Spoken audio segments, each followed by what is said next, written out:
are watching FNI News. Ma'am आप इस machine पे क्या कर रहे हैं?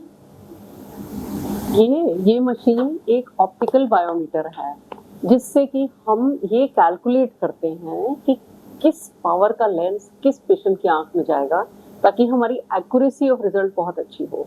सो if you try to understand, आजकल जो हमारी कैटरेक्ट सर्जरी है वो एक रिफ्रैक्टिव सर्जरी है, यानी हम कोशिश ये करते हैं कि अच्छे से अच्छा लेंस लगा के और बिल्कुल परफेक्ट कैलकुलेशन करके हम ये एस्टिमेट करें कि कौन सा लेंस किस पेशेंट के लिए बेटर है और क्या पावर लगनी चाहिए ताकि उसी बाद में चश्मा लगाने की मिनिमम आवश्यकता पड़े। तो चश्मा का नंबर अगर 0 नहीं भी होगा तो एटलीस्ट पेशेंट को स्पेक्टिकल्स पे डिपेंडेंट नहीं रहना पड़ेगा। तो अगर उसकी आंख में सिलिंड्रिकल पावर है तो हम टॉरिक लेंस सजेस्ट करते हैं। अगर पेशेंट यंग है, रिलेटिवली यंग है, हाईवे पे ज़्यादा ड्राइव नहीं करते हैं, धूप में जाने का उनका ज़्यादा काम नहीं है, तो हम पेशेंट को ट्राइफोकल लेंस भी सजेस्ट कर देते हैं जिसमें कि उन्हें ना दूर का चश्मा लगाना पड़ेगा, ना बीच पे कंप्यूटर पे भी नहीं लगाना पड़ेगा और पढ़ने के लिए भी चश्मे के लिए को ढूंढना नहीं पड़ेगा।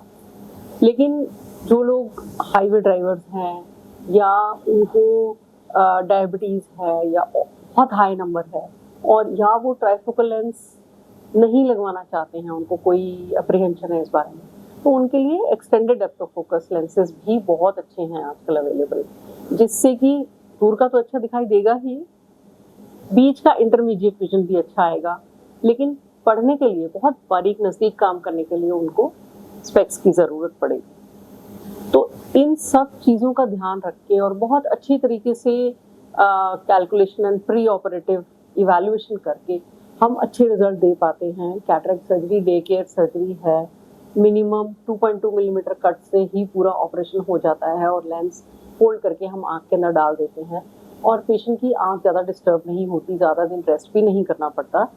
वॉक इन वॉकआउट प्रोसीजर है, लेकिन फिर भी ये समझने की बात है कि हर पेशेंट को सेम रिजल्ट नहीं मिलेगा। बहुत सारे पेशेंट आके कहते हैं कि मेरे एक जानने वाले ने सर्जरी कराई थी और उनको चश्मा बिल्कुल लगाना नहीं पड़ रहा, उनको दूर तक दिखाई दे रहा है, लेकिन मुझे ऐसा रिजल्ट नहीं मिला। तो हर किसी की आंख अलग अलग है, उसकी कंडीशन अलग अलग है और पूरी आंख जैसी है वैसा ही उसको अच्छा वैसा ही दिखाई दे पाएगा।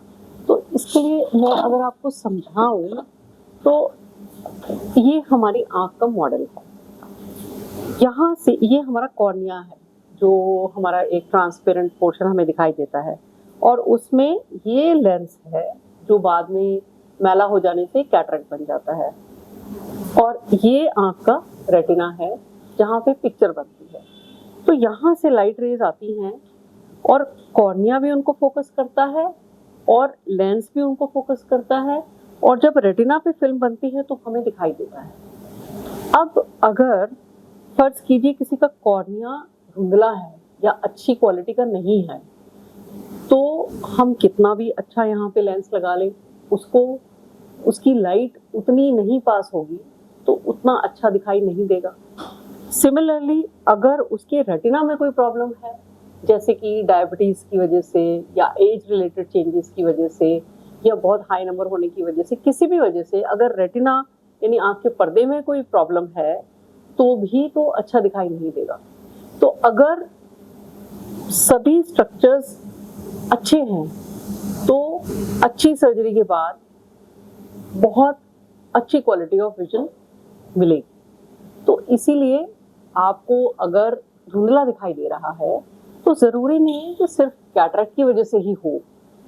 जब हम पूरा इवैल्यूएट कर लेंगे तो आपको बता पाएंगे कि किस वजह से आपको कम दिखाई दे रहा है और कितनी विजन अचीव होने की उम्मीद है, जिसे हम कहते हैं बेस्ट करेक्टेबल विजुअल एक्टिविटी।